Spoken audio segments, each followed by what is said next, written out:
오늘 국회 상임위에서는 정부의 부동산 대책 관련 핵심 법안들이 한꺼번에 처리됐습니다. 민주당이 법안 처리를 밀어붙였는데 통합당은 강하게 반발하며 퇴장했습니다. 취재기자 연결해서 자세한 소식 알아보겠습니다. 자, 손은혜 기자, 먼저 오늘 각 상임위에서 어떤 법안들이 상정돼 통과됐는지 전해주시죠.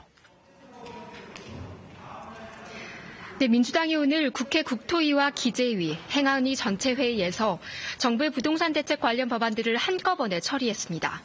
우선 국토위에서는 임대차 3법 가운데 전월세 신고제 도입을 규정한 부동산 거래 신고법 개정안이 통과됐습니다. 어제는 법사위에서 계약갱신 청구권제, 전월세 상한제를 담은 주택임대차보호법 개정안이 상정됐고요. 이로써 임대차 3법 통과에 한층 속도가 붙게 됐습니다. 기재위에서는 소득세법, 법인세법, 종합부동산세법 개정안 등 부동산세법 개정안 3건이 통과됐습니다.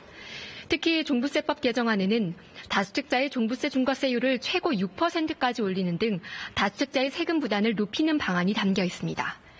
행안위에서는 증여취득세율을 최대 12%로 올리는 내용 등이 포함된 법안이 통과됐습니다.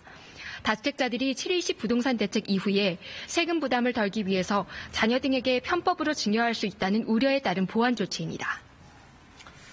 네, 근데 상임위 논의 과정에서 여야가 극심한 갈등을 빚었다면서요? 네, 회의 내내 고성과 파행이 이어졌습니다. 통합당 의원들은 민주당 측에 업무 보고와 증인 심사부터 먼저 하라고 요구하며 법안 상정, 의결 과정에 크게 반발했습니다. 부동산 관련 법안 논의가 이루어진 국토위, 행안위, 기재위 등에서 통합당 소속 의원들은 상임위원회장을 중간에 퇴장했습니다. 특히 기재위에서는 법안 상정을 위한 표결 과정에서 통합당 의원들이 독재 앞잡이를 하라고 소리치면서 장내 소란이 빚어지기도 했습니다. 그렇다면 민주당이 오늘 이렇게 법안 상정부터 의결까지 밀어붙인 이유는 뭘까요? 정부가 연이어 내놓은 부동산 대책에 힘을 실어주기 위해서입니다.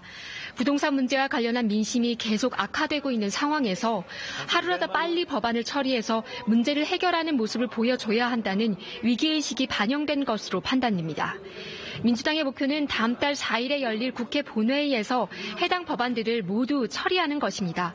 국회의 법안들은 상임위원회를 통과한 뒤 법사위원회의 체계작구 심사를 거쳐서 본회의에 붙여지는데요. 민주당 입장에서는 통합당이 안건조정위원회를 걸어서 의사 일정이 지연될 경우까지 고려를 하다 보니 일정이 빠듯하다고 판단한 것으로 보입니다. 지금까지 국회에서 KBS 뉴스 손은혜입니다.